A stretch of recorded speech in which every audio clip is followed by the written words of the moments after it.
ایک مرتبہ سلطان صلاح الدین کی سلطنت میں ایک عالم آیا۔ وہ عالم سلطنت کے لوگوں میں بڑے اچھے بیان دیتا اور سب سے کہتا کہ پوری دنیا کو پالنے والا اللہ ہی ہے، ہمیں اس سے ہی دعا مانگنی چاہیے۔ جب صلاح الدین ایوبی کے جاسوسوں نے ان کو اس عالم کے بارے میں بتایا تو صلاح الدین کہنے لگے اس میں غلط کیا ہے، وہ صحیح تو کہتا ہے۔ لیکن صلاح الدین ایوبی کے جاسوس کہتے ہیں کہ ہمیں اس میں کچھ گڑبڑ لگتی ہے۔ جاسوسوں کی یہ بات سن کر صلاح الدین ایوبی خود بیس بدل کر اس عالم کے پاس جاتے ہیں اور اس سے پوچھتے ہیں کہ جب بیت المقدس یہودیوں کے ہاتھ میں ہو اور مسلمانوں کا قتل کیا جا رہا ہو تب مسلمانوں کو کیا کرنا چاہیے؟ وہ عالم اس کے جواب میں بھی یہی کہتا ہے کہ مسلمانوں کو صرف اور صرف اللہ سے دعا کرنی چاہیے۔ صلاح الدین ایوبی فوراً اس کے ہاتھ کی انگلی کاٹ دیتے ہیں اور اس کے گلے پر خنجر رکھ کر پوچھتے ہیں کہ بتاؤ تم کون ہو؟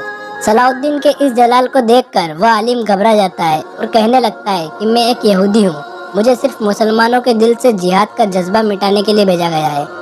صلاح الدین ایوبی کی اسی سمجھداری اور بہادری کی وجہ سے مسلمان یروشلم پر اپنی حکومت قائم کر سکے تھے۔ کہا جاتا ہے کہ صلاح الدین کی پیدائش ہی بیت المقدس کو آزاد کرانے کے لیے ہوئی تھی۔ ان کے بچپن کا ایک قصہ مشہور ہے کہ جب یہ اپنے پڑوسی بچوں کے ساتھ کھیل رہے تھے تبھی ان کے والد ان کے پاس آتے ہیں اور انہیں ہاتھوں میں اٹھا کر کہتے ہیں کہ تمہاری پیدائش اس لیے نہیں ہوئی کہ تم کھیل کود میں مشغول رہو، بلکہ تمہاری پیدائش اس لیے ہوئی تاکہ تم بیت المقدس کو آزاد کرا سکو۔ یہ کہہ کر صلاح الدین کے والد انہیں اوپر سے ہی چھوڑ دیتے ہیں اور وہ نیچے گر جاتے ہیں۔ پھر ان کے والد ان سے پوچھتے ہیں کہ تم روتے کیوں نہیں، کیا تمہیں چوٹ نہیں لگی؟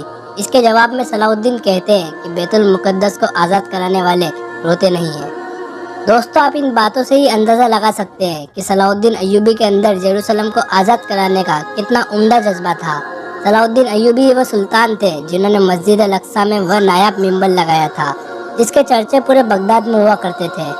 کہا جاتا تھا کہ یہ ممبر صرف اور صرف مسجد الاقصی میں ہی لگایا جائے گا۔ اس سمے صلاح الدین کی عمر صرف 7-8 سال ہی تھی اور جب ان کو اس ممبر کے بارے میں پتہ چلا تو انہوں نے ٹھان لیا کہ اس ممبر کو الاقصی میں ضرور لگایا جائے گا، اور 40 سال بعد صلاح الدین کے ہاتھوں سے ہی وہ ممبر الاقصی مسجد میں لگایا گیا۔ دوستو، آج کے اس ویڈیو میں اتنا ہی۔ آپ کو اس عظیم بادشاہ کے بارے میں جان کر کیسا لگا ہمیں کمنٹ میں ضرور بتائیے گا۔